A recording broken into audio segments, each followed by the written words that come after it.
Sekalipun taun, wabah yang terjadi dahulu kala di dunia Islam begitu dahsyat. Anda tahu taun dulu kalau terjadi orang baru kena paginya ketularan bintil-bintil, sorenya meninggal, Pak. Kalau sekarang orang di swab positif, sekian belas hari dia isolasi mandiri, kemungkinannya dua, kemungkinan sembuh, kemungkinan mati. Persentasenya berapa? Sembuh 80%, Pak, mati 3%, kecil sekali.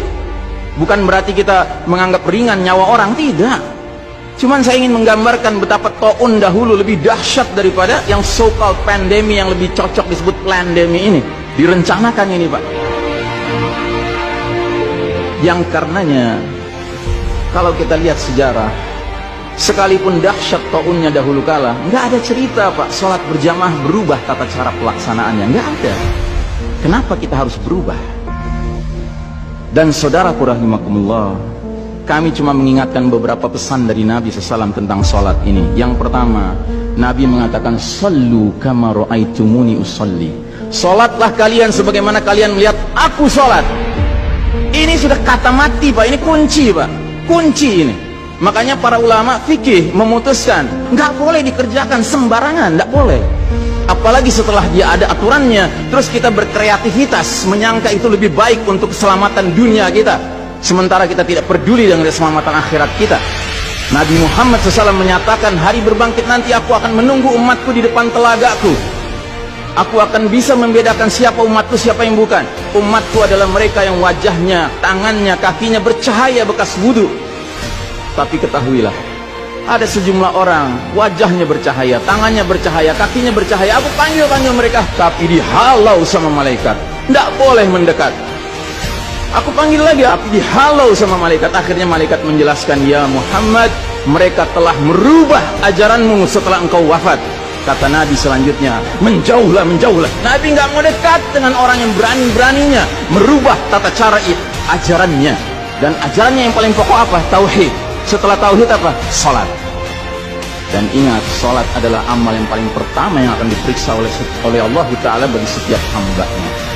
Dan saudara rahimahullah, saya ingin menyampaikan dua hadis lagi. Satu hadis dari Nabi, "La tadaru furujatun lisyaitan." Jangan kalian biarkan celah-celah itu untuk syaitan. Ini Nabi Muhammad SAW yang berbicara, bukan Ihsan Tanjung. Kalau Ihsan Tanjung yang berbicara, Anda boleh tolak, Pak. Ini Nabi Muhammad SAW yang berbicara, yang kita baca salawatnya dengan harapan mendapatkan syafaatnya, dengan harapan boleh meminum air dari telaganya. Jadi kata Nabi apa? Jangan biarkan celah-celah itu menjadi tempatnya syaitan. Hari ini tidak sedikit masjid bahkan memuliakan syaitan, memberi tanda di mana syaitan hendaknya berada. Na'udzubillahi min dzalik. Mau jadi apa kita, Pak? Mau jadi umat seperti apa kita? Ini adalah simpul terakhir, saudaraku. Kalau sampai simpul terakhir ini kita relakan lepas, sudah tidak ada sisanya ajaran ini di muka bumi. Karenanya saudaraku rahimakumullah, bagi saya urusan sholat berjamaah dan tata caranya ini bukan urusan pilihan fikih, Pak. Ini urusannya adalah urusan dengan musuh Allah Ta'ala. Hadis yang terakhir, kata Nabi SAW, "Innal yahuda qad sami'u dinahum." Sesungguhnya Yahudi sudah bosan dengan agama mereka.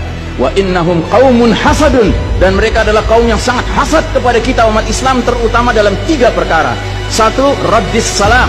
Kebiasaan kita umat Islam kalau ketemu saling ngucapin assalamualaikum, dibalas waalaikumsalam. Itu Yahudi nggak senang, Pak. Yahudi tidak senang melihat umat Islam berukhuwah Islamnya. Yahudi nggak senang umat Islam kalau ketemu saling bersedekah dengan senyum. Makanya dibikin aturan begini, nggak kelihatan senyum kita. Yahudi nggak senang kita ketemu jabat tangan, rontok dosa-dosa. Maunya mereka begini saja jabatan tangannya. Dari mana ini semua? Yang kedua, mereka hasad sama kita dalam urusan apa? Iqamatis sufuf.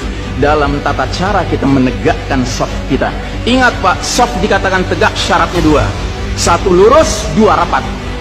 Bukan hanya lurus tapi renggang-renggang, atau rapat tapi meliuk-liuk. Tidak, harus dua-duanya lengkap. Sehingga Nabi sampai bertanya, "Kenapa kalian gak bersaf seperti malaikat di hadapan Allah?" Para sahabat bingung, bertanya, "Bagaimana malaikat?" Kata Nabi, mereka mendahulukan saf awal dan mereka saling rapat satu sama lainnya.